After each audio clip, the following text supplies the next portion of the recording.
ان الحمد للہ نحمده ونستعینه ونستغفره ونعوذ باللہ من شرور انفسنا ومن سیئات اعمالنا من يهده الله فلا مضل له ومن يضلل فلا هادي له واشهد ان لا اله الا الله وحده لا شريك له واشهد ان محمدا عبده ورسوله اما بعد فإن خير الحديث كتاب الله وخير الهدي هدي محمد صلى الله عليه وآله وسلم وشر الأمور محدثاتها وكل محدثة بدعة وكل بدعة ضلالة وكل ضلالة في النار. أعوذ بالله السميع العليم من الشيطان الرجيم من همزه ونفخه ونفثه. بسم الله الرحمن الرحيم. رب اشرح لي صدري ويسر لي امري واحلل عقدة من لساني يفقهوا قولي. بسم الله الرحمن الرحيم. ان الله وملائكته يصلون على النبي يا ايها الذين آمنوا صلوا عليه وسلموا تسليما. اللهم صل على محمد وعلى آل محمد كما صليت على إبراهيم وعلى آل إبراهيم إنك حميد مجيد. اللهم بارك على محمد وعلى آل محمد كما باركت على إبراهيم وعلى آل إبراهيم إنك حميد مجيد. ربنا آتنا في الدنيا حسنة وفي الآخرة حسنة وقنا عذاب النار. ربنا آتنا من لدنك رحمة وهيئ لنا من أمرنا رشدا. لا إله إلا أنت سبحانك إني كنت من الظالمين. حسبنا الله ونعم الوكيل. يا حي يا قيوم برحمتك أستغيث ولا حول ولا قوة إلا بالله العلي العظيم. آمین. الحمدللہ آج 18 دسمبر 2022 کو قرآن کلاس نمبر 138 میں ہم سورہ التوبہ کی آیت نمبر 60 سے آنورڈ سٹارٹ کریں گے انشاءاللہ. سورہ التوبہ کی آیت نمبر جو 60 ہے یہ قرآن حکیم میں چند کریٹیکل آیات میں سے ہے اس حوالے سے کہ اس میں اللہ تعالیٰ نے زکوٰۃ کے جو 8 مصارف ہیں وہ بیان کیے ہیں. بخاری مسلم دونوں میں حدیث ہے کہ اسلام کی بنیاد 5 چیزوں کے اوپر ہے. کلمے کے بعد یعنی توحید کا اقرار اور محمد رسول اللہ صلی اللہ علیہ وآلہ وسلم کی رسالت کو ماننے کے بعد نماز، پھر زکوٰۃ، پھر اگر استطاعت ہو تو اللہ کی راہ میں حج کرنا، اور 5ویں چیز رمضان کے روزے. یہ اپنی انٹینسٹی کے اعتبار سے یہی ترتیب ہے. اس میں آپ دیکھیں کہ اعمال میں سے نماز کے بعد اگر کوئی دوسری چیز ہے تو وہ زکوٰۃ ہے. قرآن حکیم میں 100 سے زیادہ مقامات کے اوپر اللہ تعالیٰ نے نماز کے ساتھ اپنی عبادت کے کانٹیکسٹ میں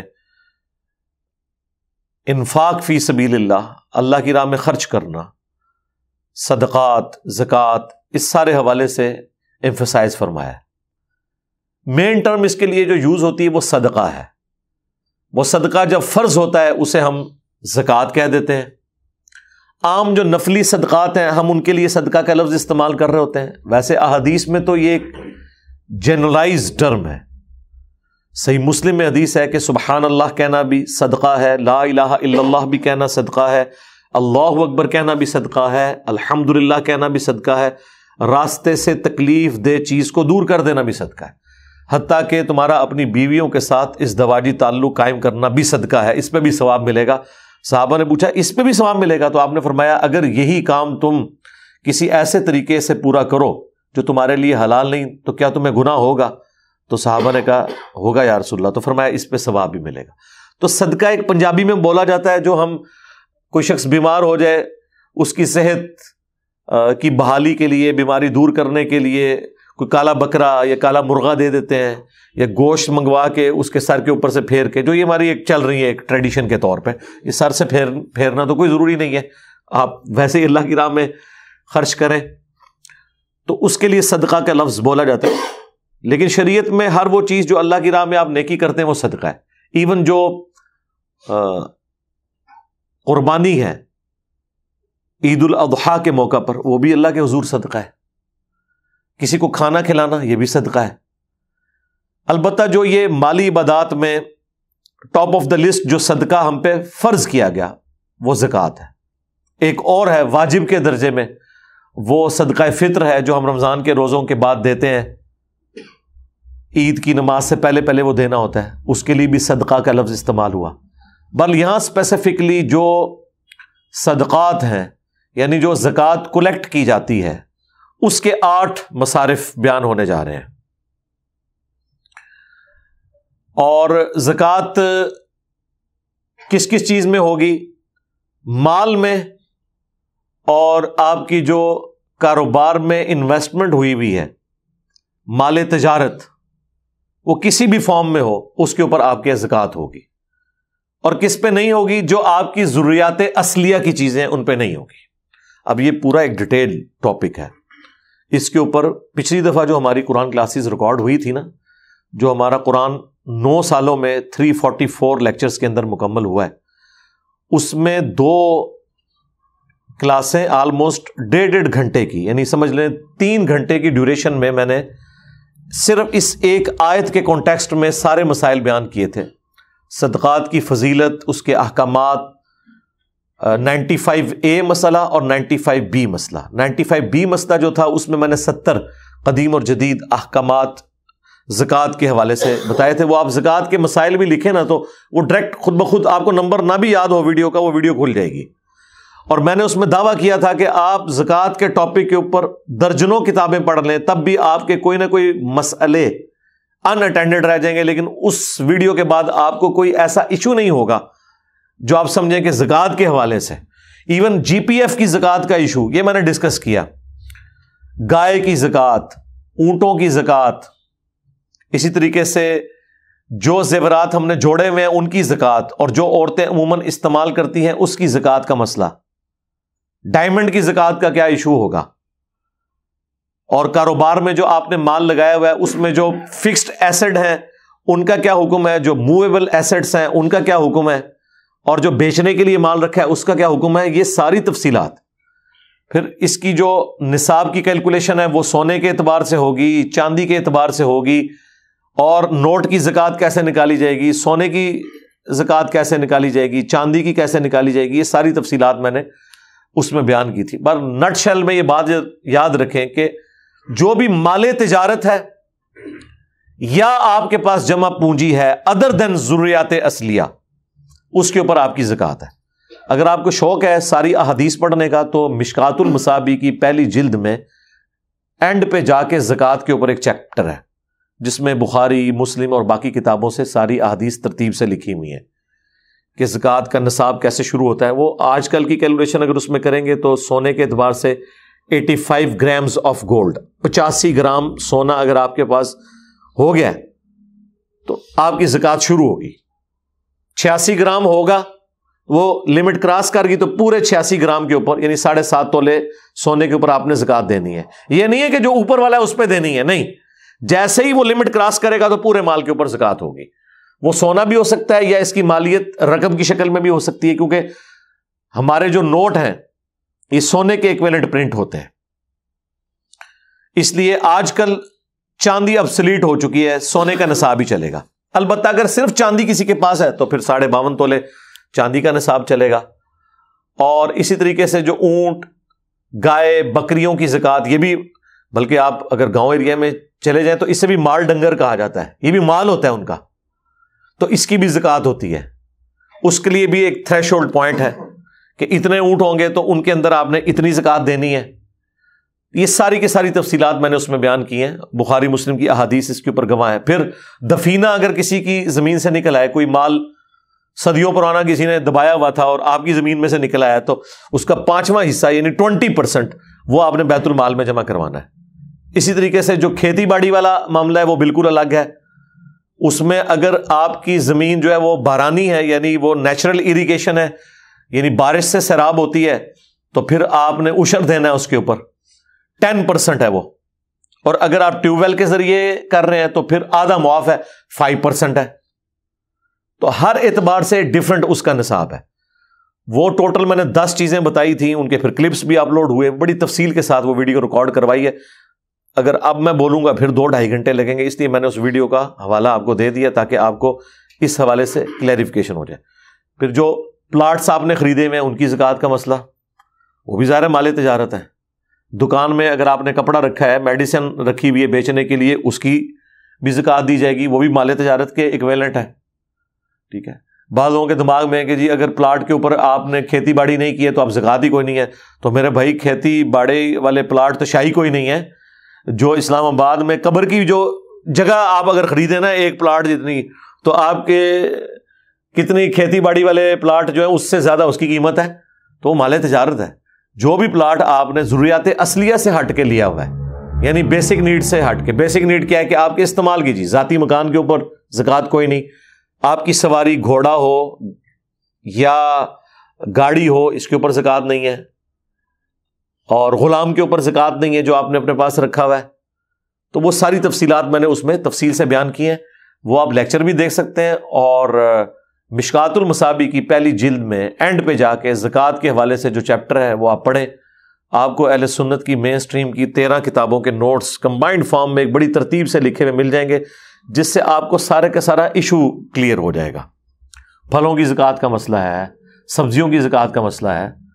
اس طرح ایک بندے نے ایک دفعہ مجھے نیپال سے ای میل کی، اس نے کہا کہ جی میں نے مچھلیاں پالی ہوئی ہیں، فارم ہاؤس ہے، اب اس کی زکوٰۃ میں کیسے نکالوں. تو یہ سارے بیسک پرنسپلز میں نے اس میں بتا دی ہیں، وہ آپ دیکھ لیں. یہاں پہ صرف زکوٰۃ کے مصارف آئے ہیں کہ وہ زکوٰۃ آپ نے خرچ کن مدوں میں کرنی ہے. ظاہر ہے جب تک خلافت اسلامیہ قائم تھی اس وقت تو یہ بیت المال میں ساری زکوٰۃ جمع ہوتی تھی، اور خلیفۃ المسلمین جو ہے وہ اس اعتبار سے تقسیم کرتا تھا کہ کون غریب ہے جس کا آپ نے وظیفہ لگانا ہے، قیدی چھڑوانے ہیں، مؤلفۃ القلوب کون سے ہیں، اسی طریقے سے زکوٰۃ کے جو کلیکٹر ہیں ان کو اس میں سے تنخواہ دینا. لیکن اب جب کہ یہ سارے کا سارا نظام تتر بتر ہوا ہوا ہے، بیت المال تو ہے بس نام کا ہی ہے، وہ بھی سمجھ لیں پولیٹیشنز کی یاشی کے ایک ذریعے بنے ہوئے ہیں، بہت کم ہی پازیٹیولی اس کا یوز ہوتا ہے. اس لیے زیادہ تر لوگ تو اپنی زکوٰۃ خود دیتے ہیں، اور ویسے ٹیکسز کی شکل میں جو الگ سے ہمارے اوپر ان لوگوں نے مسلط کیا ہے وہ الگ سے ہے. تو یہ جو 8 مصارف ہیں یہاں پہ سورہ توبہ کی آیت نمبر 60 میں کور ہوئے ہیں. چونکہ منافقین سے ریلیٹڈ یہ صورت ہے زیادہ تر، غزوہ تبوک کی کمنٹری، اور منافقین کے لیے مال خرچ کرنا بڑا ایشو ہوتا ہے. اس لیے آپ دیکھیں اسلام کی پہلی جنگ جو ہوئی ہے نا نبی الاسلام کی وفات کے بعد، وہ ہوئی زکوٰۃ کے ایشو کے اوپر ہے. وہ کلمہ گو مسلمان تھے، انہوں نے کہا حضور فوت ہو گئے ہیں، بس قرآن میں آیا تھا کہ اے نبی ان کے مال میں سے صدقہ زکوٰۃ وصول کرو، چونکہ اب حضور فوت ہو چکے ہیں تو ابو بکر کو تو ہم نہیں دیں گے. یہ تو نبی الاسلام کے لیے خاص تھا. اس طرح باطل تعویلات کرنی شروع کر دی. تو پھر ایز اے لاسٹ ریزارٹ بخاری مسلم میں آتا ہے حضرت ابو بکر نے ان کے خلاف تلوار اٹھائی. بس وہ 1-2 قبیلے کے خلاف تلوار اٹھائی، باقیوں کو ویسے ہی نصیحت ہوگی. ٹھیک ہے. اس میں حضرت ابو بکر کا خطبہ ہے بخاری مسلم میں، انہوں نے کہا کہ جس طرح اللہ تعالیٰ نے اپنا حق رکھا ہے ہمارے اعمال کے اعتبار سے نماز میں، اور اسی طریقے سے اللہ تعالیٰ نے حق رکھا ہے مال میں بھی زکوٰۃ کی شکل میں. جو نماز میں اور زکوٰۃ میں فرق کرے گا وہ کافر تصور ہوگا، میں اس کے خلاف قتال کروں گا. اگرچہ بعض صحابہ ریلیکٹنٹ تھے لیکن بعد میں وہ بھی قائل ہو گئے، اور الٹیمیٹلی پھر مسلمانوں نے قتال کیا ان لوگوں کے خلاف جو منکرین زکوٰۃ تھے. جو باقی بچ گئے تھے انہوں نے ویسے ہی توبہ کر لی. انہیں سمجھ آ گیا کہ یہ ظاہر ہے جیب ڈھیلی کیے بغیر تو آپ خدا کے ساتھ اپنی کمٹمنٹ شو کر ہی نہیں سکتے. ان میں سے بعض ایسے بھی تھے جو کہتے تھے کہ ہم خود زکوٰۃ کلیکٹ کریں گے اور اپنے قبیلے پہ خود ہی لگا لیں گے، آپ کو جمع نہیں کروائیں گے. تو یہ بھی اب پھر سارا سرکاری نظام حکومت کیسے چل سکتا ہے جب تک کہ سینٹرل پول کے اندر ساری رقم جمع نہ ہو، جبکہ خلافت کا نظام بھی قائم ہو. بہرحال آج کل تو ہم ایسا کرتے ہیں کہ ہم اپنی مرضی سے زکوٰۃ 2.5% نکال دیتے ہیں، جو عام سونا چاندی اور نوٹ کرنسی کی صورت میں جو نکالی جاتی ہے. یہاں پہ 8 وہ مصارف ہیں جن پہ خرچ کرنا ہے خلیفۃ المسلمین نے، یا اگر کوئی انڈیویجول اپنی زکوٰۃ نکال رہا ہے تو اس نے وہ ان جگہوں کے اوپر خرچ کرنا ہے اس کو. اور اس حوالے سے نبی الاسلام کی بڑی سختی ہے. بخاری مسلم دونوں میں حدیث ہے، ایسا نہ ہو کہ کوئی شخص قیامت والے دن اس حال میں مجھے پکار رہا ہو اور کہہ رہا ہو اغیثنی یا رسول اللہ، یا رسول اللہ میری مدد فرمائیں، اس حال میں کہ اس کی گردن کے اوپر وہ اونٹ سوار ہو جس کی اس نے زکوٰۃ نہیں دی ہوئی، تو میں نے تمہیں دنیا میں بتایا تھا کہ زکوٰۃ دینی ہے، میں تمہارے کچھ کام نہیں آؤں گا۔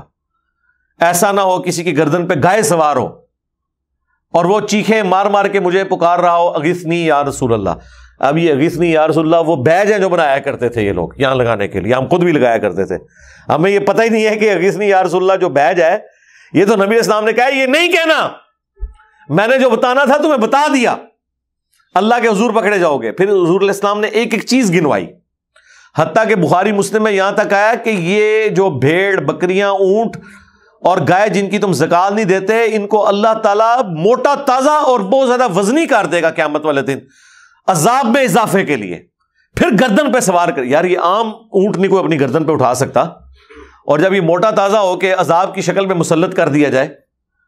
پھر بخاری مسلم میں آیا کہ سونا اور چاندی جس کی زکوٰۃ لوگ نہیں دیتے یہ گنجے سانپ کی شکل میں مسلط کر دیے جائیں گے اور گلے میں اس کا توق ڈالا جائے گا۔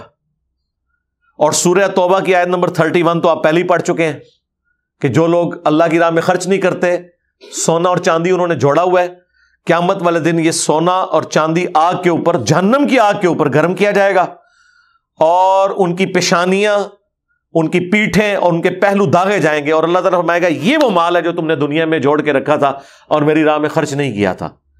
یعنی وہ پگھلا کے وہ، جس طرح دنیا میں بھی آپ کو پتا ہے پرانے زمانے میں بھی رومنز کی سزائیں جو ملتی ہیں نا، وہ یہی کیا کرتے تھے کہ وہ لوہے کی سلاخیں گرم کر کے لگایا کرتے تھے اپنے دشمنوں کو۔ تو اللہ تعالیٰ فرمایا کہ جن لوگوں نے زکوٰۃ نہیں دی، اور یہ قرآن میں سورہ توبہ کی آیت نمبر 31 آنورڈ گزر چکی ہے یہ ساری کی ساری باتیں، تو یہاں پر وہ مصرف آ رہا ہے۔ چونکہ سورہ توبہ ہے لہٰذا صرف اعوذ باللہ سے اس کا آغاز کریں گے۔ اعوذ باللہ من الشیطان الرجیم۔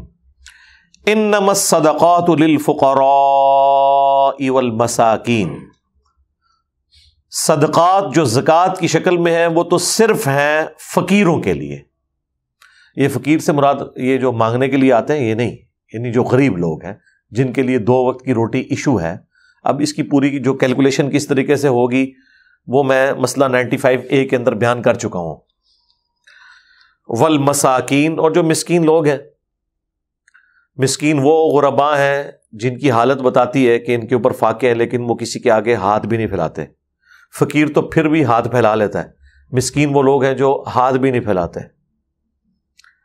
والعاملین علیہا، اور جو زکوٰۃ کے کام کے اوپر مامور ہیں، یعنی وہ کلیکٹ کرتے ہیں زکوٰۃ، ان کی تنخواہیں بھی اس میں سے جائیں گی۔ وہ بڑا مشکل کام تھا، آپ کیا سمجھ سکتے ہیں، گاؤں ایریا میں دور دراز جانا اور بھیڑ بکریاں کلیکٹ کرنا، پھر وہ لا کے بیت المال میں جمع کروانا، کئی مہینوں کا سفر ہوتا تھا ان کا، اتنی بڑی امپائر تھی، پھر اس میں اس کو حفاظت سے لے کے آنا ہے، راستے میں قافلے پہ حملہ بھی ہو سکتا ہے۔ اچھا، اب اس سے یہ پتا چلا کہ یہ زکوٰۃ تو وہی کلیکٹ کی جا سکتی ہے جو سامنے، اب بھیڑ بکریاں تو آپ گن سکتے ہیں، لیکن ایک بندے نے اگر زیورات جوڑ کے رکھے ہوئے ہیں تو وہ جو زکوٰۃ کلیکٹ کرنے کے لیے گیا اس کو تو نہیں پتا اس نے اندر کتنا زیور جوڑا ہوا ہے، یا سونے کے کوائن کتنے جوڑے ہوئے ہیں۔ اس کیس میں پھر اس نے خود ایمانداری سے زکوٰۃ نکالنی ہے۔ البتہ جو مویشی رکھے ہوئے تھے وہ تو گن لیتے تھے، ہاں اس کے پاس اتنے مویشی ہیں تو اس کے گیس اتنی وہ زکوٰۃ دے گا۔ 3 مصارف آ گئے، فقیر، مساکین اور جو ملازمین ہیں۔ والمؤلفۃ قلوبہم، اور جو تالیف قلب کے لیے جن کی مدد کرنا مقصود ہوتی ہے نا، نیو مسلمز، وہ چاہے امیر بھی ہوں ان کو بھی زکوٰۃ دی جائے۔ وہ بخاری مسلم میں آتا ہے نا کہ وہ صفوان کو نبی علیہ السلام نے 100 اونٹ دے دیے، اور دوسری طرف انصار مدینہ جو پوری زندگی قربانیاں کرتے رہے ان کو کچھ بھی نہیں، اور اسی وجہ سے پھر وہ چند نوجوان انصار کی زبان سے یہ گستاخانہ جملے نکل گئے کہ ابھی تو قریش کا خون ہماری تلواروں سے ٹپک رہا ہے، اور اس شخص پہ اس کے قبیلے قریش کی محبت غالب آ گئی ہے، یعنی رسول اللہ کی طرف انہوں نے اس کا اشارہ کیا، نعوذ باللہ۔ اللہ تعالیٰ نے وحی کے ذریعے حضور کو بتا دیا، نبی علیہ السلام نے بلا کے پوچھا تو پھر بیچ میں بزرگ پڑ گئے بڑی عمروں کے، ان کا یا رسول اللہ یہ بچے ہیں، درگزر کریں، جذباتی لوگ ہیں، تو ہمارا عذر قبول کریں۔ حضور نے کوئی 295 نہیں لگائی، گستاخ رسول کی ایک ہی سزا، سر تن سے جدا۔ آپ نے فرمایا اللہ اور اس کا رسول اس کا عذر قبول کرتے ہیں۔ پہلے تو حضور نے ان کی معافی قبول کر لی، اور پھر آپ نے جسٹیفیکیشن دی ہے کہ میں ایسا کیوں کر رہا ہوں۔ آپ علیہ السلام نے فرمایا کہ کیا تم اس بات پہ راضی نہیں ہو کہ لوگ جو ہیں وہ دنیا کا مال لے جائیں اور تم اللہ کے نبی کو اپنے ساتھ لے جاؤ؟ اللہ کی قسم اگر پوری دنیا ایک گھاٹی میں چلے اور انصار مدینہ دوسری گھاٹی میں، تو میں انصار مدینہ کے ساتھ ہوں گا، میرا جینا اور مرنا انصار مدینہ کے ساتھ ہے۔ پھر ان اصحاب نے کہا یا رسول اللہ ہم اللہ کے رسول کو ہی لے کے جائیں گے۔ تو وہ صفوان، ابو سفیان کو بھی 100 اونٹ دیے، بخاری مسلم میں آتا ہے۔ اب صفوان جو ہے وہ خود بتا رہے ہیں کہ نبی علیہ السلام پہ میں ایمان تو لے آیا تھا، لیکن نبی علیہ السلام سے مجھے سخت نفرت تھی، وہ دل میں محبت پیدا نہیں ہوتی تھی، لیکن حضور مجھے اتنا دیتے رہے کہ الٹیمیٹلی نبی علیہ السلام کے لیے میرے دل میں محبت کے جذبات پیدا ہو گئے۔ ظاہر مال تو بڑوں کو گرویدہ کر دیتا ہے، لیکن یہ اچھی کاز کے لیے۔ اور اسی کانٹیکسٹ میں اگر کوئی کافر بھی ہے اور چانسز ہیں وہ اسلام کی طرف آ جائے گا، اس کی مالی مدد کی جائے، وہ بھی مؤلفۃ القلوب میں ہی آئیں گے، تو آپ ان کے اوپر خرچ کریں۔ وفی الرقاب، اور گردنوں کو آزاد کرنے کے لیے، یعنی غلاموں کو آزاد کرنے کے لیے۔ اب غلامی کا سسٹم تو ظاہر نسل در نسل چل رہا تھا۔ غلام نے اگر آزاد ہونا ہوتا تھا تو وہ اپنے مالک کے ساتھ ایگریمنٹ کرتا تھا کہ اگر میں تمہیں اتنی کمائی کر کے دے دوں تو تم مجھے آزاد کر دینا۔ ظاہر وہ اپنی قیمت ادا کرے گا نا، کیونکہ مالک نے بھی اسے خریدا ہوا ہے، آگے اس نے بیچنا ہے۔ اس کی بجائے اگر وہ خود ریکویسٹ کرے، پہلے تو یہ بھی الاؤ نہیں کرتے تھے، پھر قرآن میں آیا کہ اگر کوئی اس طرح اجازت طلب کرتا ہے تو تم اس کے ساتھ یہ معاہدہ کر لیا کرو۔ پھر ایک رائٹ مل گیا غلاموں کو کہ وہ اپنی گردن چھڑوا سکتے ہیں۔ پھر وہ محنت مزدوری کر کے پیسہ جوڑتے تھے اور اپنی قیمت کے برابر ادا کرتے تھے، یا پھر کوئی امیر آدمی تھا ان کی قیمت دے دیتا تھا، جس طرح حضرت بلال حبشی کو آزاد کروایا حضرت ابوبکر نے۔ اور بخاری میں الفاظ ہیں، حضرت عمر کہا کرتے تھے ابو بکر ہمارے سید ہیں کیونکہ انہوں نے ہمارے سید بلال، سیدنا بلال کو آزاد کروایا۔ ٹھیک ہے، تو اس کی ایک بڑی فضیلت آئی کہ آپ نے اللہ کی رضا کی خاطر غلاموں کو آزاد کرنا ہے۔ اس لیے آپ دیکھیں کتنے گناہ ہیں اگر ہو جائیں یا کوئی غلطی ہو جائے، اس کا کفارہ، جیسے کہ قسم توڑنے کا کفارہ سورۃ المائدہ کی آیت نمبر 89 میں آیا تو کہا گیا ہے غلام آزاد کرو۔ ایکسیڈنٹل قتل ہو جائے، قتل ناحق ہو گیا لیکن جان بوجھ کے نہیں ہوا، تو اس کی سزا بھی ہے کہ ایک غلام آپ نے آزاد کرنا ہے۔ تو اس طرح اسلام نے اسے اتنا ڈسکریج کیا کہ الٹیمیٹلی سسٹم دنیا سے ختم ہو گیا۔ تو زکوٰۃ کے پیسے سے غلام بھی چھڑوائے جائیں۔ والغارمین، اور جو مقروض ہیں ان کا قرضہ بھی اتارا جائے۔ یعنی اگر کسی کے اوپر قرضہ ہے تو آپ اس کا قرضہ اتار سکتے ہیں زکوٰۃ کی رقم سے، لیکن یہ نہیں ہے کہ اس نے آپ کا قرضہ دینا ہے تو آپ اسے کہ بھائی تو میرا اینا دینا ہے تو میں نہیں زکوٰۃ دینی سی پائی برابر ہو گیا۔ نہیں، بعد میں تو نہیں ایسے کیا جا سکتا۔ ہاں پہلے ایسے ہو سکتا ہے کوئی شخص آپ سے قرض مانگے اور آپ کو پتہ ہے یہ واپس کوئی نہیں کر سکے گا، تو آپ اسے زکوٰۃ کی مد میں دے دیں، اور یہ بتانا اس کو کوئی ضروری نہیں ہے۔ ہاں یہ آپ اسے کہہ دیں کہ بھائی یہ رکھ لو، جب آسانی ہو ٹائم کیا وہ تک ہے تو واپس کر دینا، واپس تو انہیں کو نہیں کرنا، تسی پاویں کہو یا نہ کہو۔ لیکن اگر آپ اس کو یہ ریلیکس کر دیں گے ٹھیک ہے جب تیرے پاس توفیق ہوئی، اور اگر نہ ہوئی تو یار نہ دینا، اور اپنے ذہن میں یہ نیت کر لے کہ میں نے اسے زکوٰۃ دی ہے۔ اب اگر خدا نہ خواستہ اس نے واپس کر دیا، ویسے کوئی چانسز نہیں، آپ بے فکر ہو جائیں، آپ یہ نہ بھی کہیں تو تب بھی اس نے واپس نہیں کرنا الا ماشاء اللہ، تو آپ بے فکر ہو جائیں۔ اگر وہ آپ کو بعد میں کبھی واپس کر بھی دیتا ہے تو آپ لے کے کسی اور غریب کو دے دیجیے گا، ادروائز آپ کی زکوٰۃ ادا ہو جائے گی۔ آپ نے پہلے نیت کرنی، بعد میں نہیں۔ اور بعد کا بھی ایک طریقہ ایسا ہو سکتا ہے، وہ پھر رزق کے اوپر ہے کہ اگر آپ کا کسی نے قرضہ دینا ہے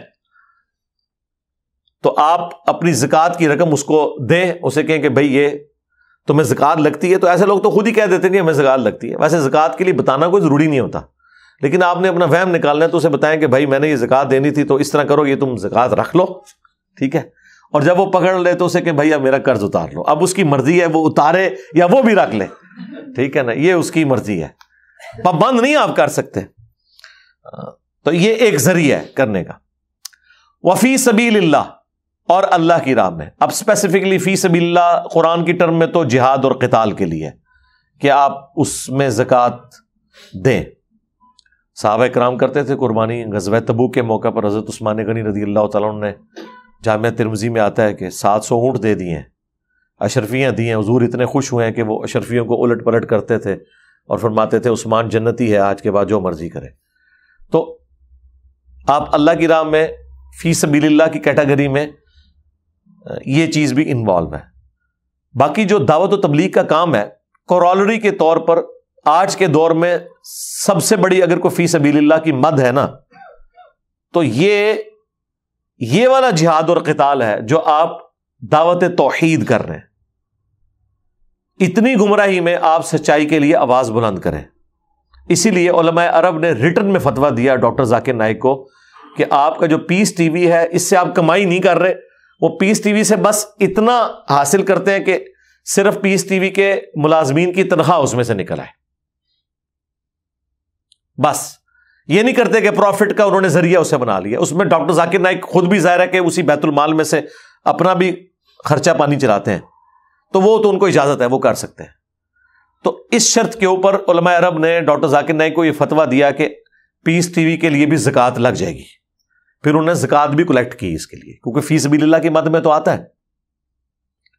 آپ قرآن ترجمے والے پرنٹ کروا کے مساجد میں رکھوانا چاہتے ہیں، زکوٰۃ کی مد میں سے دے سکتے ہیں۔ ایون مسجد کی تعمیر کرنا چاہتے ہیں، آج کے دور میں یہ بھی ایک فی سبیل اللہ کا ذریعہ ہے۔ ویسے تو لوگوں میں یہ عجیب مشہور ہے کہ جی آپ مسجد کے اوپر نہ لگائیں، اور اس کے پیچھے ان کی جو نیت یہ نہیں ہوتی کہ کوئی زکوٰۃ کا کوئی رقم جو ہے وہ ناپاک ہے، نیت جو ہے وہ فقہ حنفی والوں کو زیادہ مصیبت بنی ہے۔ انہوں نے تملیک کا ایک قاعدہ نکال لیا، تملیک کہتے ہیں مالک بنانے کو۔ اب فقہ حنفی میں یہ ہے کہ جب تک ان پرسن کوئی پرسنالٹی مالک نہیں ہوگی نا، زکوٰۃ آپ کی نہیں لگے گی۔ ہمارے نزدیک تو بیت المال بالکل ایک جگہ جمع تھا، اسی میں سے غریبوں کا خرچہ بھی جاتا تھا، اسی میں سے فوجیوں کی تنخواہیں بھی جاتی تھیں، اسی میں سے اگر کوئی راستہ بنانا ہے یا پانی کا کنواں کھدوانا ہے، اب پانی کا جب کنواں آپ کھدوائیں گے تو کیا صرف غریب اس سے پانی پئیں گے؟ امیر بھی پئیں گے۔ گورنمنٹ کے جتنے کام ہیں وہ زکوٰۃ میں سے ہی ہوں گے، اسی بیت المال میں سے ہوں گے، یہ تو آپ تفریق کر ہی نہیں سکتے۔ لیکن چونکہ امام حنیفہ نے، یعنی انہوں نے قرآن کی آیت سے یہ رزلٹ نکالا کہ یہ تملیک کرنا ضروری ہے، یعنی مالک بنانا، تو اب یہ مصیبت اب آج تک فقہ حنفی بھگت رہا ہے۔ باقی تین ائمہ کے نزدیک یہ نہیں ہے، وہ کہتے ہیں مالک بنانا کوئی ضروری نہیں، ہر وہ مصرف جس میں لگ سکتی ہے نا وہ آپ لگائیں گے۔ اب حنفی کیا کہیں گے؟ وہ کہیں گے جی فقیر ہے نا تو فقیر کو مالک بنائے، مسکین کو مالک بنائے، یہاں تک تو ٹھیک ہے، وہ تو سارے اسی طرح کریں گے، عاملین کو بھی ہوگا، مؤلفۃ القلوب بھی ان پرسن ہوگا، اور اس طریقے سے آپ جو گردنوں کو آزاد کر رہے ہیں وہ بھی ان پرسن ہوگا، اس غلام کو دیں گے کہ لے یہ پیسے اور آزاد ہو جا۔ اور اس طریقے سے مقروض کا جو قرضہ اتاریں گے وہ کہتے ہیں آپ ڈائریکٹ اس کو نہیں دیں گے جس کا قرضہ اسے دینا ہے، بلکہ مقروض کو کہیں گے یہ لو پیسے اور قرضہ اتارو، یہاں تک تو کام چلا جائے گا۔ فی سبیل اللہ میں وہ کہیں گے کہ جی آپ نے اگر کسی کو جہاد اور قتال میں بھیجنا ہے نا تو اس بندے کو مالک بنائے کہ یہ لو پیسے، اس سے اپنا گھوڑا خریدو، تلوار خریدو۔ آپ خلیفۃ المسلمین کو نہیں دیں گے کہ وہ اپنی مرضی سے کرے، اور اس کے پیچھے وہ تملیک کا قاعدہ ہے۔ لیکن بیت المال میں تو ایسی کوئی تفریق ہو ہی نہیں سکتی، وہاں پہ خمس بھی آ رہا ہے، وہاں پہ صدقات بھی آ رہے ہیں، اور بیت المال میں سے پھر سب کے لیے ایفرٹ پٹ کی۔ اب چھوٹے بچوں کا بھی وظیفہ، شیرخوار بچوں کی ماؤں کا وظیفہ حضرت عمر نے لگایا ہوا تھا، اب اس میں تو یہ تفریق نہیں تھی کہ یہ غریب کا بچہ ہے یا امیر کا بچہ ہے، ایک پورا ایک ویلفیئر اسٹیٹ تو اس طریقے سے نہیں چل سکتی۔ تو اب وہ تکلیف آج تک اس صورت میں کاٹ رہے ہیں کہ آپ اگر کسی مدرسے کو جا کے زکوٰۃ دیتے ہیں، جو امام مسجد آپ سے زکوٰۃ لے رہا ہوتا ہے یا خطیب، تو وہ تو زکوٰۃ کا مالک نہیں ہوتا، وہ تو آپ کو پرچی کاٹ کے دیتا ہے مدرسے کے نام کی۔ اس سے پوچھیں کہ اللہ کے بندے یہ مدرسے کے نام پہ تو زکوٰۃ لگتی ہی نہیں ہے، بندہ مالک کون ہے؟ تمہاری فقہ حنفی میں تو بندہ مالک ہے۔ تو آپ حیران ہوں گے کہ انہوں نے آپ سے بہت بڑی بات چھپا کے رکھی ہوئی ہے۔ اور وہ یہ ہے کہ جب یہ سارا زکوٰۃ کا مال اکٹھا ہو جاتا ہے نا تو مدرسے کے اسٹوڈنٹس کو اپنے سامنے بٹھاتے ہیں, وہ پیسے ان کے ہاتھ میں پکڑاتے ہیں, یعنی 40 اسٹوڈنٹ ہیں, سب کو انہوں نے 1000 روپیہ دے دیا کہ یہ تیرا, یہ تیرا, یہ تیرا, اور وہ کہتے ہیں اب تم اس کے مالک بن گئے ہو, تم پہ زکوٰۃ لگتی تھی, تم مالک ہو, اب یہ مدرسے کو واپس گفٹ کر دو. یعنی ایسے کر کے وہ کان پکڑتے ہیں, پھر وہ گفٹ کرتا ہے. الٹیمیٹلی بات وہیں آ گئی ہے, لیکن انہوں نے چونکہ ایک بنیاد غلط کھڑی کی تھی اور اس کی وجہ سے وہ تکلیف آج تک کاٹنی پڑ رہی ہے. وہ تملیک والا مسئلہ کہ مالک بنانا ضروری ہے. تو مسجد میں بھی وہ کس کو مالک بنائیں گے؟ مسجد کا تو مالک کوئی نہیں ہوتا, متولی تو چلو زمین دی ہوئی ہے, تو مسجد بھی فی سبیل اللہ میں. اور قتال صرف آپ نے کافروں کے خلاف نہیں کرنا ہوتا, علمی قتال بھی ہے. بخاری مسلم میں جو حدیث ہے نا کہ میری امت کا ایک گروہ قیامت تک قتال کرتا رہے گا حق کی خاطر, اور وہ غالب رہیں گے یہاں تک کہ قیامت قائم ہو جائے. اس کو جہادی تنظیمیں اپنے اوپر لگاتی ہیں, لیکن اس وقت پریکٹیکلی جہادی تنظیمیں کیا غالب ہیں وہ آپ کے سامنے ہی ہیں, آپس میں ہی لڑ رہے ہیں, ایک دوسرے کو مار رہے ہیں. زیادہ تر جہادی تنظیمیں مسلمانوں کو ہی قتل کر رہی ہیں. امام بخاری نے اس پہ باب باندھا ہے ہوا اہل العلم, اس سے مراد اہل علم ہے جو علم کی خاطر قتال کرے, کیونکہ امام بخاری نے تو کوئی جہاد اور قتال نہیں کیا, وہ تو پوری زندگی انہوں نے صحیح بخاری لکھنے میں ہی لگائی ہے. تو آپ کیا سمجھتے ہیں کہ امام بخاری نے کوئی قتال نہیں کیا؟ ہزاروں لاکھوں جو مجاہدین ہیں ان کا قتال ایک پلڑے میں, اور جو صحیح بخاری انہوں نے خدمت کی ہے وہ ایک پلڑے میں. یہ بھی تو ایک قتال ہے نا. باطل کے جو جھوٹے دلائل ہیں ان کا مقابلہ کرنا علمی دلائل کے ذریعے, یہ بھی قتال ہے. اور پاکستان میں تو واقعی قتال ہے, کیونکہ اس کے بدلے آپ قتل ہو جاتے ہیں. ہاں, آپ قرآن و سنت کی آواز بلند کریں, آپ واجب القتل ہیں. آپ ہندو ہو کوئی واجب القتل نہیں, وہ بھی نہیں ہونے چاہیے. آپ کرسچن ہو کوئی مسئلہ نہیں ہے. آپ اونچی آمین کہیں, آپ کو کوئی ہندو, عیسائی, سکھ مسجد میں آ کے نہیں مارے گا کہ تو نے آمین اونچی کیوں کہی, مسلمان مارے گا. تو یہ تو آپ دیکھ لیں کیا حالت ہو چکی ہوئی ہے. تو فی سبیل اللہ کی مد میں ہر وہ نیکی کا کام جس سے اسلام کو سپورٹ ہو سکتی ہے, چاہے اس میں کوئی شخص مالک ہو یا نہ ہو, خواہ وہ امیر پہ پیسہ لگ رہا ہے یا غریب پہ لگ رہا ہے, خواہ وہ قرآن کی پرنٹنگ ہو, خواہ وہ کوئی بروشر چھپوا کے توحید کے حوالے سے تقسیم کرنے ہو, خواہ اس کے لیے کوئی ٹی وی چینل کھولنا ہو, کوئی بھی ذریعہ اختیار کرنا ہو, وہ سب کے اوپر زکوٰۃ لگ جائے گی. فی سبیل اللہ کی مد بہت بڑی ہے. وابن السبیل, اور مسافروں کے لیے. اب مسافر کے لیے امیر و غریب ہونا ضروری نہیں ہے. مسافر ہے ہی خود بیچارے غریب الوطنی میں, اور جمع پوجی لے کے نکلتے ہیں. بعض اوقات راستے میں ڈاکو بھی لوٹ لیتے تھے, نہ بھی لوٹیں.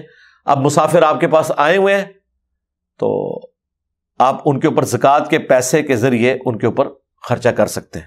مثلا یہاں ہماری اکیڈمی میں میجورٹی تو مسافر آئے ہوئے ہوتے ہیں, اور زکوٰۃ کی مد میں اگر ہم ان کے اوپر کوئی پیسہ لگاتے ہیں تو اس میں امیر اور غریب کی کوئی تفریق نہیں ہوگی, آپ لگا سکتے ہیں. اور یہ حنفی بھی مانتے ہیں, یہاں یہ نہیں ہے کہ وہ نہیں مانتے, وہ بھی مانتے ہیں کہ ٹھیک ہے یہ اب اس میں مسافر کی کیٹیگری میں آ رہا ہے. پھر انہوں نے بہت فائدے بھی اٹھائے. وہ کہتے ہیں مسافر کے اوپر قربانی بھی نہیں ہے, جتنا مرضی امیر ہے ٹھیک ہے, وہ مسافر ہے, روزے بھی چھوڑ دے مسافر ہے, بالکل ٹھیک ہے, لیکن بعد میں تو خود ہی رکھنے ہیں نا, کسی اور سے تو نہیں رکھوانے. تو اس طرح مسافر والا معاملہ جو ہے نا وہ اپنی جگہ. تو یہ سر 8 مصارف ہیں, اور ان میں بھی جو ایک مصرف ہے نا فی سبیل اللہ, اس کی کیٹیگری میں ہر وہ نیکی کا کام داخل ہے جو آپ دین کی ترویج کے لیے کر سکتے ہیں. مگر کوئی عالم دین ہے, قرآن و سنت سکھا رہا ہے, اور وہ کہتا ہے جی مجھے آپ ایک HD ریکارڈنگ والا کیمرہ خرید دیں جس کی قیمت مارکیٹ میں 1.5 لاکھ روپیہ ہے, تو آپ زکوٰۃ کے پیسے سے اس کو لے کے دے سکتے ہیں. دین کے لیے آپ نے خرچ کیا. لیکن وہ علماء دین جو کہ مسجد میں اپنی نماز بھی آخری صف میں آگے پڑھتے ہیں, اور لاکھوں کے چندے انہوں نے اکٹھے کیے ہوئے ہیں, اور مسجد کی ایک ٹوٹی خراب ہوتی ہے, پتہ نہیں خود ہی کروا دیتے ہیں تاکہ چندہ اکٹھا کر سکیں, اور وہ آ کے آپ کو جمعے والے دن اپیل کریں کہ یہ ہمارے مسجد کی وضو خانے کی ٹوٹیاں جو ہے خراب ہیں, گیزر خراب ہوا ہے, نیا لگوانا, چندہ دیں. تو ان سے پوچھو جو پہلے چندے لیے وہ اسی لیے تو لیے تھے, اور پھر خرابی ہوئی ہے پھر نہ میں صرف چندہ مانگتے پہ ہو. اور حالت یہ ہوگی کہ 40, 50, 60 لاکھ, 1 کروڑ کی گاڑیاں انہوں نے بھی اپنے بچوں کو خرید کے دی ہوئی ہوں گی, اور بچوں کی تعلیم کیا ہوگی؟ میٹرک فیل. کام کیا کرتے ہیں؟ ابا جی جو ہے مولوی ہیں, یہ کام کرتے ہیں, وہ خود تو کچھ بھی نہیں کرتے. تو وہ پیسہ دین کے نام. اور اسی مدرسے میں وہ بچے جن کی خاطر لوگوں نے چندے دیے تھے, وہ بیمار پڑے ہوئے ہیں, انہیں کوئی دوائی لے کے دینے والا کوئی نہیں, ان کے کپڑے میلے ہیں, دھونے والا کوئی نہیں ہے. جن کے نام سے وہ لوگ کھا رہے ہوتے ہیں, وہ بیچارے ذلیل و خوار ہو رہے ہوتے ہیں. یہ پریکٹیکلی ہم نے دیکھا ہے. یقین کریں کئی مدارس میں تو آپ بچوں کے ساتھ کھڑے ہو کے نماز نہیں پڑھ سکتے, پورا نماز کے اندر وہ کھجلی کرتے رہتے ہیں, ان کو دانے نکلے ہوئے ہوتے ہیں کیونکہ ان کو کوئی دوائی نہیں لے کے دیتا. اور دیکھیں چھوٹے چھوٹے بچے ہیں یار, یعنی جو شخص شادی شدہ نہیں ہے یا اس کے بچے نہیں ہیں, اس کو تو اس چیز کا احساس نہیں ہے. جن کے بچے ہیں ذرا ان سے پوچھیں کہ یار یہ کسی کے بچے نہیں ہیں؟ ظالموں, 8-8 9-9 سال کے بچے, یقین کریں ان کے ہاتھوں کے اوپر ایسے نشان بنے ہوتے ہیں کھجلی کے, سردیوں میں کھجلی کر کر کے پورے یعنی ان کے جسم کے اوپر نشانات بن جاتے ہیں. کوئی کریم ان کو لے کے دینے کے لیے تیار نہیں ہے, لیکن اپنی گاڑی انہوں نے پیٹرول والی رکھی ہوئی ہے 80-90 لاکھ والی, اور فضول گھومتے ہیں دین کی خدمت کے لیے. اور وہ پیٹرول جو ڈل رہا ہے اور وہ گاڑی بھی اس بچے کے صدقے اسے ملی ہوئی ہے, اس کے ذریعے انہوں نے چندہ اکٹھا کیا ہوا نا. یہ ان لوگوں کا حال ہے. تو پیسہ لگائیں ان بچوں کے اوپر جو بیچارے غریب ماں باپ کے بچے ہیں, 2 وقت کی روٹی پوری نہیں ہوتی, اور وہ بچے یہاں پہ مدرسوں میں انہوں نے داخل کرائے کہ چلو یار روٹی تو کھا لیں گے نا عزت کے ساتھ, لیکن ان کے ساتھ کیا حشر ہو رہا ہوتا ہے وہاں پہ, کیا استحصال ان کے ساتھ کر رہے ہوتے ہیں. ان کو جو کھانا دے رہے ہوتے ہیں, بکرا آپ دے کے آتے ہیں مدرسے میں, آپ کبھی وہ بکرا جو آپ نے دیا انہیں کہ پکا کے ان کو کھلائیں, تو آپ جا کے ان کو کھاتے ہوئے دیکھ لیں, اتنی سی بوٹی رکھی ہوئی ہوگی اور اکثر کو شوربے ہی دے رہے ہوں گے, اور وہیں ایک کاری بیٹھا ہوگا اور اس کی جو پلیٹ ہے اس سے بوٹیاں اچھل اچھل کے باہر گر رہی ہوں گی, ایسے کر کے پہاڑی بنی ہوئی ہوگی بوٹیوں کی, ادھر ہی بیٹھ کے کھا رہا ہوگا وہ, اور کھانے کے بعد اٹھا نہیں جائے گا اس سے, اتنے سے پیٹ نکلے ہوئے ہوں گے. یار اپنا کما کے تم اتنی بوٹیاں کھاؤ, ہمیں کوئی اعتراض نہیں آپ کے اوپر, کھاؤ جتنا مرضی کھاؤ, لیکن ان غریبوں کے نام کے اوپر تم کھا رہے ہو اور ان کو بھوکا رکھا ہوا ہے, خود کھا رہے ہو, تو یہ تو حرام ہی کھا رہے ہو نا. اس طرح کے بچے جب پڑھ کے نکلیں گے, ابھی تو میں وہ بات ہی نہیں کر رہا جو جنسی استحصال کرتے ہیں بچوں کا, یہ لوگ وہ الگ سے ہے, وہ پڑھنے کے لیے چھوڑ گئے, یہ انہوں نے اور کام ان کے ساتھ ڈالے ہوئے ہوتے ہیں, پلس جو انہوں نے اپنی خدمت کے لیے انہیں رکھا ہوتا ہے. گھر بیویاں جو ہیں وہ ان کو گالیاں دے کے نکالتی ہیں, اور یہاں کے یہ بچوں سے کبھی جو ہے وہ ٹانگیں دبوا رہے ہوتے ہیں اور کبھی کوئی اور خدمت کروا رہے ہوتے ہیں. یہ ان کی حالت ہوتی ہے, ہم نے خود دیکھا, ککھ بھی نیچے پندے اٹھ کے,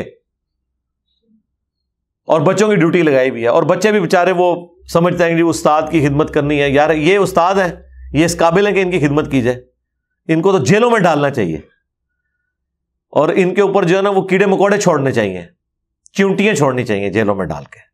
یہ تو اس قابل ہے. کیا اپنے بچوں کے ساتھ یہ کچھ کریں گے؟ یہ یقین کریں اتنا ترس آتا ہے. میں تو کوشش کرتا ہوں یار میں کسی ایسی مسجد میں اب نماز نہ پڑھوں جہاں مجھے کوئی بچہ نظر آ جائے اس طرح کا, میرا دل پسیج جاتا ہے یار. ان کے اپنے بجلی کے بل 60,000 70,000 لاکھ میں بھی آ رہا ہوتا ہے, لیکن گیس نہیں ہے, بجلی کا ایک گیزر بچوں کو نہیں لگا کے دے سکتے کہ یار وہ بےچارے عصر سے مغرب بیٹھ کے کپڑے ٹھنڈے پانی کے ساتھ دھو رہے ہوتے ہیں. پھر ان میں سے کئی بیمار ہوتے ہیں اور کئی بچے مر بھی جاتے ہیں. مدارس میں کئی بچوں کی ڈیتھ ہو گئی ہے ٹھنڈ ہونے کی وجہ سے, انہیں وہ فیسلٹیز نہیں انہوں نے دی ہوئی, اور خود ان کے نام کے اوپر انہوں نے ساری فیسلٹیز اویل کی ہوئی ہیں. اس وقت انہیں خیال نہیں آتا یار یہ جو فی سبیل اللہ ہے, اور وابن السبیل بھی ہیں, وہ مسافر ہیں نا, اللہ کی راہ کے مسافر ہیں بیچارے. یار ماں باپ اس لیے چھوڑ کے گئے ہیں, آپ ان کے ساتھ یہ کچھ سلوک کریں, ان پہ یہ ظلم ڈھائیں. آپ کبھی ان بیچاروں کو کپڑے دھوتے ہوئے دیکھیں یار, بڑا آدمی نہیں بیٹھ کے وہاں پہ اتنی دیر ٹھنڈے پانی کے ساتھ کپڑے دھو سکتا, جو یہ چھوٹے چھوٹے بچے بالکل معصوم یار, 8-8 10-10 سال کے بچے. ہمارے بچے تو یقین کریں مطلب 8-8 10 سال کیا, یہ 15-15 سال کی عمر میں وہ جو ہے وہ اٹھ کے پانی نہیں خود پی سکتے. ہم اتنی احتیاط کرتے ہیں کہ یار چلو بچے ہیں, ترس دل پسیجتا ہے. انہوں نے دوسروں کے بچوں کے ساتھ یہ سلوک کیا ہوا ہے, اور اس سے بڑھ کے ان کے نام کا لے کے کھا رہے ہیں. پھر افطاریوں کے لیے لوگ پیسے دیتے ہیں تو وہ افطاریاں کرواتے ہیں بچوں کی, اور 8-10 افطاریوں کے جو پیسے آئے ہوتے ہیں نا, ایک افطاری کرواتے ہیں, اور پیچھے ایک بینر لگاتے ہیں پہلے ایک کمپنی کا، پھر تھوڑی دیر بعد وہ تصویر کھینچنے کے بعد اسی افطاری کے اندر دوسری کمپنی کا لگا دیتے ہیں بینر، اور 8-10 افطاریاں جو ہے ایک افطاری میں ختم کر دیتے ہیں۔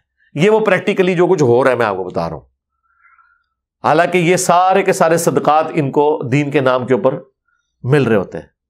اپنا لیونگ سٹینڈرڈ انہوں نے کیوں آپ رکھا ہوا ہے؟ مجھے یہ نہیں سمجھ آتی کہ تم لوگ خود تو کما ہی نہیں رہے ہو، یا اگر کوئی عالم دین اپنا کماتا ہے نا تو وہ ٹھیک ہے اپنے اوپر لگائے، ان بچوں کے نام کے اوپر جو تم کما رہے ہو ان بچوں کے اوپر کیوں نہیں لگ رہا؟ اور اسی طرح لگے جس طرح تم اپنے بچوں پہ لگا رہے ہو، حالانکہ تمہارے بچوں پہ تو لگتے ہی نہیں ہے، وہ تو کچھ بھی نہیں کر رہے، وہ صرف تمہاری اولاد ہے، انہیں گاڑی لے کے دی بھی ہے، ٹھیک ہے مدرسے کے ہر بچے کو گاڑی لے کے دو، ان کی 2 وقت کی روٹی نہیں صحیح طریقے سے پوری کر سک رہے، تو اتنے ظالم ہیں۔ جبکہ یہ آیات آپ کو پڑھ کے سنائیں گے، اور یہ سن لیں انہی آیات کا درس ذرا ان مولویوں کا سن لیجئے گا، کبھی ترجمہ کلاس میں یہ آئے نا زکوٰۃ کے مصارف، تو اس کے بعد ذرا پوچھئے گا کہ یہ جو زکوٰۃ ہے اس کے کسٹوڈین تو آپ ہیں نا، بیت المال تو اب ختم ہو گیا، امت میں زکوٰۃ کلیکٹ کون کر رہا ہے اس وقت؟ علماء۔ ہم تو نہیں کلیکٹ کر رہے نا، ہم بھی کچھ حصہ مدارس میں دے دیں گے، کچھ اپنے رشتہ داروں کو دے دیں گے، لیکن پلانٹ ارتھ پہ زکوٰۃ کلیکٹ کون کر رہا ہے؟ صرف علماء۔ بینک سے تو آپ ایک دن پہلے ہی یکم رمضان سے پہلے ہی پیسے نکلوا لیتے ہیں، یا کرنٹ اکاؤنٹ کھلوایا ہوا ہے تاکہ اس میں سے زکوٰۃ نہ کٹے، ٹھیک ہے اچھی بات ہے، نہ کٹے، آپ خود تو دینا۔ زکوٰۃ کلیکٹ کون کر رہا ہے؟ خمس کلیکٹ کون کر رہا ہے؟ یہ لوگ۔ اب ان سے پوچھیں کہ آپ بتاؤ یہ لگا رہے کہاں ہو؟ آپ تو صرف اپنی تنخواہ لے سکتے ہو اس میں سے، تنخواہ کتنی؟ 10,000 20,000، تو گاڑی کیسے رکھی ہوئی ہے 20,000 تنخواہ میں؟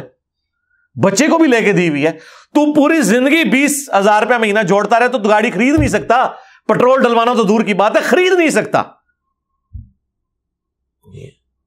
یہ ہمارے جتنے ریاستی اداروں کے لوگ ریٹائر ہو کے جب باہر کے ملکوں میں بھاگتے ہیں اور ان کے اثاثے ڈکلیئر ہوتے ہیں، ان کی پوری زندگی کی تنخواہیں بھی جمع کریں نا تو اس اثاثے کا 1000واں حصہ بھی نہیں بنتا۔ تو ان سے پوچھے کون سی تم نے جاگ لگ گئی ہے؟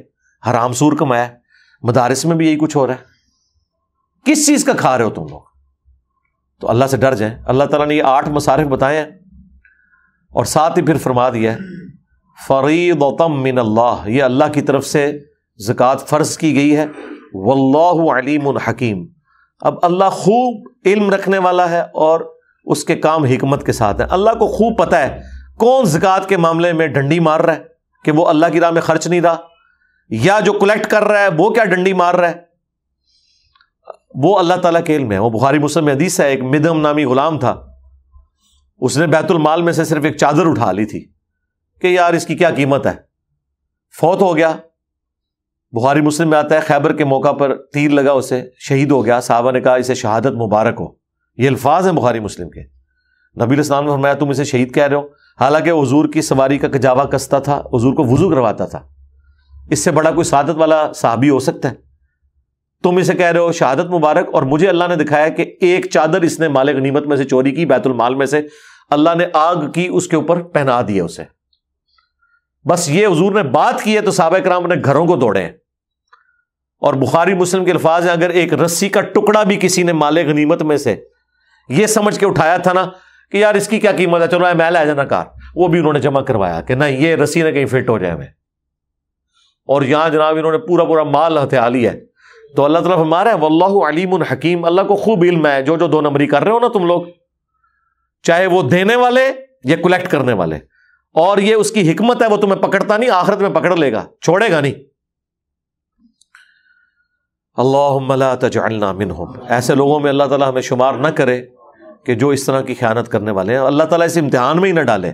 میں نے تو ابھی تک جس کو بھی امتحان میں پڑھتے ہوئے دیکھا ہے نا وہ گیا، وہ نہیں بچتا۔ مسکین مولوی دیکھے ہیں جو زمانہ طالب علمی میں 2 وقت کی روٹی ان کے لیے ایشو تھی، ہم ان پہ ترس کھاتے تھے، آج یقین کریں وہ بھی پورے سانڈ بڑے ہیں، ٹوریا نہیں جانا انہوں کو، پتلے ہوتے تھے، 2 وقت کی روٹی نہیں تھی پوری ہوتی، اور اس وقت وہ اپنے استادوں کو گالیاں نکالتے تھے۔ آج ان استادوں سے بڑے ڈان بنے ہوئے ہیں وہ، کیونکہ یہی کچھ تو انہوں نے سیکھا، نکالا کیا اس میں سے۔ تو اللہ سے ڈر جائے۔ لیکن جہاں اس طرح کے لوگ ہیں، اچھے لوگ بھی ہیں۔ ہم لاہور میں سید جواد نقوی صاحب حفظہ اللہ تعالیٰ کے مدرسے میں گئے, اس پہ میں نے پوری وہاں کی جو بھی رودات بھی سنائی تھی. عروۃ الوثقی پورا ایک سمجھ لیں سٹی آباد کیا ہوا ہے. بچوں کے لیے بھینسیں رکھی ہوئی ہیں دودھ کے لیے, کپڑے کسی بچے کو نہیں دھونے پڑتے, باقاعدہ پورا پلانٹ لگایا ہوا ہے. کتابیں ان کے کورس کے اندر پرنٹ ہوتی ہیں. کپڑے بچوں کے دیکھیں اتنے صاف ستھرے بچے ہیں کہ ماں باپ بھی اتنے صاف ستھرے بچے نہیں رکھ سکتے. ان کی صحتیں بچوں کی بتا رہی ہیں کہ انہیں خوراک پوری مل رہی ہے. ٹھیک ہے, تو وہ جب میں نے نقوی صاحب سے پوچھا, میں نے کہا یہ آپ نے بڑا زبردست سسٹم. انہوں نے کہا میں جب خود پڑھتا تھا نا, میرے لیے سب سے تکلیف دہ چیز تھی یہ کپڑے دھونا, اور میں نے سوچا تھا کہ اگر میں نے کوئی مدرسہ بنایا نا تو میں بچوں کو ان ساری تکلیفوں سے آزاد کروں گا. اور واقعی انہوں نے آزاد کیا. ہر چیز ایک نمبر کوالٹی کی جو وہ خود کھاتے ہیں وہی وہ بچوں کو کھلاتے ہیں. وہ ساری کی ساری فیسلٹیز اگر ان کے نام کے اوپر وہ کھا رہے ہیں نا تو ان بچوں کے اوپر وہ لگا بھی رہے ہیں, اور نظر آ رہا ہے. بچے تو سمجھ لیں بادشاہوں والی زندگی گزار رہے ہیں وہاں پہ. ایسے لوگ بھی موجود ہیں جو اس طرح کی ایفرٹ پھر پٹ کرتے ہیں. اگر پیسہ لوگوں سے لے رہے ہیں نا سرکار, اور جو ہاسپٹل انہوں نے بنایا ہوا ہے پاکستان کا شاید ہی کوئی جدید ہاسپٹل ہو جو اس کا مقابلہ کرتا ہو. ہاسپٹل پورا اندر بنایا ہوا ہے, باہر سے لوگ آ کے علاج کرواتے ہیں, ہر فیسلٹی موجود ہے. پھر میں نے جب وزٹ سارا کیا تو میں نے یہ بھی آبزرو کیا کہ انہوں نے صرف کیا شیعہ ملازمین رکھے ہوئے نہیں, وہاں مجھے آدھی پنڈلی تک شلواریں اونچی کیے ہوئے اہل حدیث ملازمین بھی نظر آئے ہیں. ہاں, انہوں نے کہا نہیں میں سارے مکاتب فکر کے, دیوبندی بھی رکھے ہوئے ہیں, بریلوی بھی رکھے ہوئے ہیں, اہل حدیث بھی رکھے ہوئے ہیں, شیعہ بھی رکھے ہوئے ہیں, کوئی فرق نہیں رکھا ہوا. جو اپنی فیلڈ کا ایکسپرٹ ہے اسے ڈیو رسپیکٹ مل رہی ہے. یہ نہیں ہے کہ ہم نے کوئی فرقے کی بنیاد پہ اسے لانچ کیا. بچی ہیں تو پورا انہوں نے نقاب اور پردہ کیا ہوا ہے. نظر آتی ہے ایفرٹ ہوئی بھی. اس طرح کے لوگ بھی موجود ہیں جو اس طرح کی ایفرٹ پٹ کرتے ہیں. رہائش بہترین دی ہوئی ہے. پاکستان کی شاید ہی کوئی یونیورسٹی جس کے پرائیویٹ جو ہاسٹلز ہیں وہ تو شاید مقابلہ کر لیں, ادروائز جو سرکاری ہاسٹلز ہماری یونیورسٹیز کے ہیں وہ ان کا مقابلہ نہیں کرتے جو انہوں نے وہاں پہ فیسلٹیز دی ہوئی ہیں. لائبریری کے اندر باقی ساری, 1 روپیہ نہیں کسی کا لگتا, اور سارا کچھ وہ کر رہے ہیں الحمدللہ. اس طرح کے لوگ بھی موجود ہیں. اگر دوسری طرف کے لوگ موجود ہیں,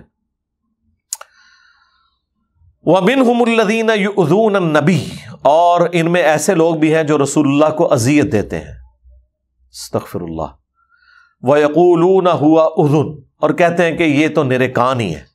یعنی رسول اللہ صلی اللہ علیہ وآلہ وسلم منافقین کے بہانے سن کے نا تو اس کو ایکسیپٹ کر لیتے تھے. حالانکہ آپ کو بھی, مجھے آپ کو فیس ریڈنگ سے پتہ چل جاتا ہے, تو ایک شخص جس کا 22 سالہ دعوت و تبلیغ کا تجربہ ہو اور وہ اللہ کا پیغمبر ہو, اسے نہیں بوتیاں دیکھ کے پتا چلتا کہ یہ مجھ سے جھوٹا بہانہ کر رہا ہے کہ میں بیمار ہوں یا میری بیوی بیمار ہے. جھوٹ بولتے ہوئے آپ کانفیڈنس لوز کر جاتے ہیں. لیکن نبی علیہ السلام کو کوئی غزوہ تبوک پہ آ کے کہتا تھا نا, نام لکھے جا رہے تھے سب کے کہ یا رسول اللہ میں تو نہیں جا سکتا, میرے ساتھ یہ مسئلہ ہے, تو نبی علیہ السلام وہ بہانہ قبول کر لیتے تھے, اور بجائے حضور کی شرافت اور رحمت سمجھنے کے باہر آ کے باتیں کرتے تھے, اے میرے کان نہیں ہے. یعنی جس طرح کان ہے نا, کان کا کام صرف سننا ہے, کان کے اندر عقل نہیں ہوتی, عقل تو دماغ میں ہوتی ہے نا. تو بس یہ انسٹرومنٹ ہے سننے کا, اسے یہ پتہ ہی نہیں ہے کہ ہم اس کے ساتھ جھوٹ بول رہے ہیں اور یہ دھوکے کا شکار بھی ہو رہا ہے, نعوذ باللہ. تو یہ کہتے ہیں اور رسول اللہ کو تکلیف دیتے ہیں یہ بات کہہ کے. ظاہر حضور تک بھی پھر پہنچ جاتی تھی. اب جدھر وہ گپے مار رہے ہوتے تھے تو سارے تو 2 نمبر قسم کے کلمہ کو مسلمان نہیں بیٹھے ہوتے تھے نا, منافقین. بیچ میں کامل ایمان لوگ بھی ہوتے تھے, آ کے حضور کو شکایت بھی لگاتے تھے, یا رسول اللہ یہ باتیں کر رہے ہیں. اب حضور نے کیا جواب دینا ہے؟ اللہ کو اتنا جلال آیا ہے, اللہ نے خود جواب دیا ہے کہ اے نبی ان کو یہ جواب دو, قل اذن خیر لکم. رسول اللہ کو جو تم کان کہہ رہے ہو نا, تو ان کا یہ سننا تمہارے لیے خیر ہے, یہ کان ہونا. یؤمن باللہ و یؤمن للمؤمنین. نبی علیہ السلام اللہ پر یقین رکھتے ہیں, یعنی ان کا اللہ پہ یقین کامل ہے کہ اس طرح کی حرکتوں سے مجھے کوئی نقصان نہیں ہونے والا. اللہ نے میرے ساتھ وعدہ کیا ہے میرا دین غالب ہوگا. یہ نبی وہ ہے کہ یہ اللہ پر ایمان رکھتا ہے جیسا کہ ایمان لانے کا حق ہے, اللہ پہ یقین ہے, اس کا کامل الایمان انسان ہے یہ. وَيُؤْمِنُ لِلْمُؤْمِنِينَ, اور یہ مومنین پہ بھی یقین کرتا ہے. وَرَحْمَةٌ لِّلَّذِينَ آمَنُوا مِنْكُمْ, اور رحمت ہے ان اہل ایمان کے لیے جو تم میں سے ایمان لے آئے ہیں. یعنی یہ رسول اللہ کی شفقت اور رحمت ہے کہ وہ ٹالریٹ کرتے ہیں. دوسری طرف ان کا اللہ پہ ایسا یقین ہے کہ مجھے اس طرح کی 2 نمبریاں جو یہ لوگ میرے ساتھ کر رہے ہیں نا, مجھے کوئی نقصان نہیں پہنچائیں گی. لیکن اللہ تعالیٰ نے ساتھ فرما دیا وَالَّذِينَ يُؤْذُونَ رَسُولَ اللَّهِ, جو لوگ بھی رسول اللہ کو اذیت دے رہے ہیں, لہم عذاب علیم, ان کے لیے دردناک عذاب ہے. اللہم لا تجعلنا منہم۔ آج بھی لوگ رسول اللہ کو تکلیف دے رہے ہیں۔ ان الذین یؤذون اللہ ورسولہ لعنہم اللہ فی الدنیا والآخرہ وأعد لهم عذابا مہینا۔ بے شک جو لوگ اللہ اس کے رسول کو اذیت دیتے ہیں دنیا اور آخرت کی زندگی میں ان پر لعنت ہے، اور اللہ نے ذلیل و خوار کر دینے والا عذاب ان کے لیے تیار کر رکھا ہے۔ اچھا، یہ آیت جو میں نے اب پڑھی نا، یہ سورہ احزاب کی 57 آیت ہے، اور 56 نمبر آیت ہے ان اللہ و ملائکتہ یصلون علی النبی اللہم صلی علی محمد وعلی آل محمد۔ اس کے فوراً بعد سائملٹینیس کنٹراسٹ آیا۔ آج بھی رسول اللہ کو تکلیف دینا ہے کہ نام آپ کا لینا اور تعلیمات اپنے بابوں کی سکھانا، چندے اللہ اور اس کے رسول کے نام کے اوپر اکٹھے کرنا، اپنی تجوریاں بھرنا اور اسلام کا نقصان کرنا، یہ کہہ کہ قرآن حدیث ڈائریکٹ نہ پڑھنا گمراہ ہو جاؤ گے، یہ رسول اللہ کو تکلیف دینا نہیں ہے۔ تو جو لوگ بھی رسول اللہ کو تکلیف دے رہے ہیں، اہل البیت کے ساتھ جنہوں نے ظلم کیا انہوں نے بھی نبی الاسلام کو تکلیف دی، ان کے لیے عذاب علیم ہے۔ یحلفون باللہ، یہ قسمیں اٹھاتے ہیں اللہ کی، لکم، تمہارے سامنے، لیردوکم، تاکہ تمہیں خوش کر دیں، یعنی نبی الاسلام کے سامنے یا کامل الایمان مومنین کو اگر اندازہ ہوا نا کہ یار یہ تو لگتا ہے کہ اوپر سے کلمہ اس نے پڑھا ہے، کبھی شک ہو جائے تو اس کے اللہ کی قسم واللہ، یہاں بھی آپ دیکھ رہے ہیں نا واللہ، کئی مولوی آپ دیکھ رہے ہیں تقریر کرتے ہوئے قسم ہے اللہ کی، اور آگے جھوٹ بول رہے ہوتے ہیں، قسمیں اٹھا کے۔ تو قسمیں اٹھاتے ہیں تاکہ اے مسلمانوں اور اے نبی تم ان سے راضی ہو جاؤ۔ واللہ ورسولہ احق ان یرضوہ، جبکہ حق تو اللہ اس کے رسول کا تھا کہ انہیں راضی کیا جاتا۔ کیسے؟ صرف جو کچھ بھی ہے تیرے محبوب کی امت سے نہیں، اللہ رسول کی بات مان کے، جیب ڈھیلی کر کے، قربانی دے کے، جان اور مال کے ذریعے اللہ کی راہ میں جہاد اور قتال کر کے۔ ان کانوا مؤمنین، اگر یہ واقعی ایماندار ہوتے نا، یہ اللہ رسول کو راضی کرتے، اہل ایمان کو نہ راضی کرتے قسمیں اٹھا کے کہ نہیں جی میں بڑا بڑا عاشق ہاں، نہیں۔ الم یعلموا انہ من یحادد اللہ ورسولہ، کیا وہ نہیں جانتے کہ جو کوئی بھی مخالفت کرتا ہے اللہ اور اس کے رسول کی، فَأَنَّ لَهُ نَارَ جَهَنَّمَ خَالِدًا فِيهَا، تو اس کے لیے ہے جہنم کی آگ، ہمیشہ ہمیشہ اس میں رہیں گے۔ ذَلِكَ الْخِزْيُ الْعَظِيمُ، اس سے بڑی اور کیا رسوائی ہو سکتی ہے۔ اللہم لا تجعلنا منہم اللہم اجرنا من النار۔ یحذر المنافقون ان تنزل علیہم سورۃ تنبئہم بما فی قلوبہم، منافق تو ہر وقت اس بات سے ڈرتے رہتے ہیں کہ کوئی ایسی صورت نہ نازل ہو جائے کہ وہ ان کے دلوں کے اندر چھپی ہوئی جو منافقت ہے وہ اہل ایمان کے سامنے ظاہر کر دے۔ بائی نیم تو ظاہر نہیں بتایا گیا نا، وہ تو منافقین کے نام نبی الاسلام کو بتائے، اور پھر حذیفہ ابن یمان کو حضور نے بتائے، وہ آگے آ بھی جائے گا، جو نبی الاسلام پہ قاتلانہ حملہ انہوں نے غزوہ تبوک سے واپسی پہ کیا تھا۔ تو اندر سے ڈر لگا رہتا ہے کہ کوئی صورت ایسی نازل نہ ہو جائے کہ ان کا پول کھل جائے۔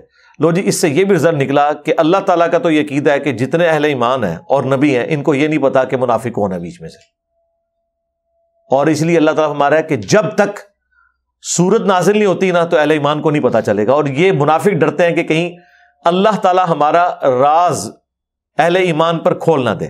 تو اللہ نے اپنا عقیدہ کیا بتایا کہ کسی کو علم غیب نہیں ہے جب تک کہ میں بتا نہ دوں، تبھی یہ بات ہو رہی ہے نا کہ منافق ڈرتے ہیں کہ کوئی ایسی صورت نہ نازل ہو جائے جس میں منافقین کا بتا دیا جائے۔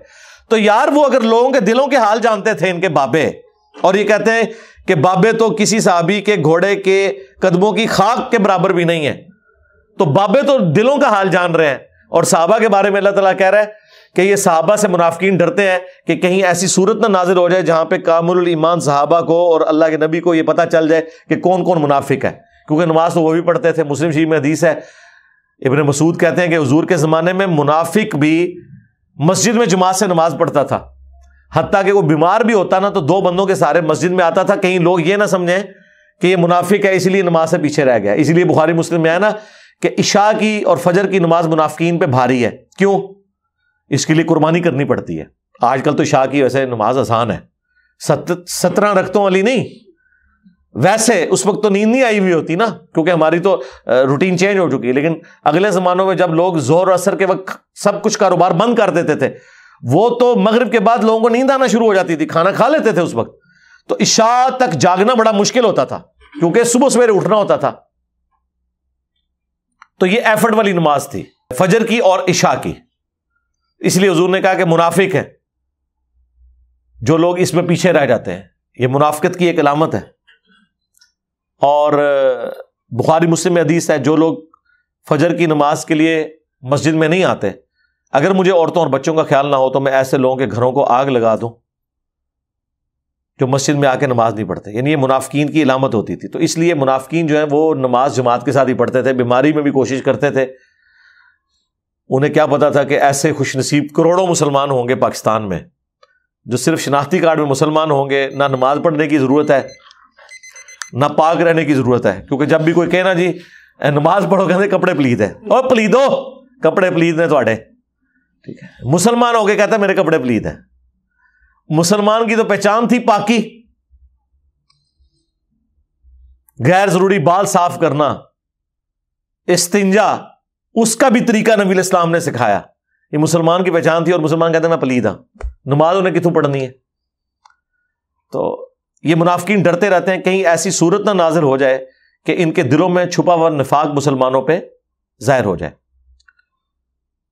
قُلِ اسْتَهْزِئُوا، اے نبی ان سے فرماؤ کہ ٹھیک ہے تم نے جو یہ ٹھٹا مذاق بنایا ہوا ہے یہ کرتے رہو. ان اللہ مخرج ما تحذرون، بے شک اللہ تعالی وہ ظاہر کر دے گا جس سے تم خوف زدہ ہو. یعنی ایک وقت آئے گا اللہ تعالیٰ کھول دے گا. بہرحال وہ جو اللہ نے کھولا بھی وہ بھی نبی علیہ السلام کو بتایا، حذیفہ ابن یمان کو. باقی لوگ عبداللہ ابن ابی جیسے لوگ اپنی حرکتوں سے تو ایکسپوز ہوئے، لیکن اللہ تعالیٰ نے یہ پردہ ہی رہنے دیا اس حوالے سے. اس لیے تو عبداللہ ابن ابی کا حضور نے جنازہ بھی پڑھا دیا تھا، بخاری مسلم میں آتا ہے. اگلی آیت بھی بڑی کریٹیکل ہے، جو دین کے اعتبار سے بہت ایک سینسٹیو ٹاپک ہے کہ جو لوگ دین کے مسائل کا مذاق اور ٹھٹا بناتے ہیں ان کے بارے میں شرعی حکم کیا ہے. منافقین بھی ایسا کرتے تھے، اور جب ان سے پوچھا جاتا تھا وہ کہتے تھے ہم مذاق کر رہے ہیں. تو اللہ تعالیٰ نے فرمایا کہ کیا اللہ اس کا رسول رہ گئے کہ ان کا مذاق اڑایا جائے؟ تم نے دین کو مذاق بنایا ہوا ہے، تم کافر ہو چکے ہو اسلام لانے کے بعد. مذاق میں بھی اللہ رسول کے خلاف کوئی بات نہیں کی جا سکتی. ٹھیک ہے جی، وہ انشاءاللہ اگلی دفعہ ہم اس کو کور کریں گے. اللہ تعالیٰ سے دعا ہے جو حق بات میں نے کہی اللہ تعالیٰ ہمارے دلوں میں راسخ فرمائے. اگر جذبات میں میرے منہ سے کوئی غلط بات نکل گئی تو اللہ تعالیٰ ہمارے دلوں سے دھو ڈالے، ہمیں معاف بھی فرما دے، ہمیں کتاب و سنت کی تعلیمات پر عمل کر کے دوسرے بھائیوں تک پہنچانے کی توفیق عطا فرمائے. سبحانک اللہم و بحمدک، اشہد ان لا الہ الا انت، استغفرک و اتوب الیک، وما علینا الا البلاغ المبین. جزاکم اللہ خیرا.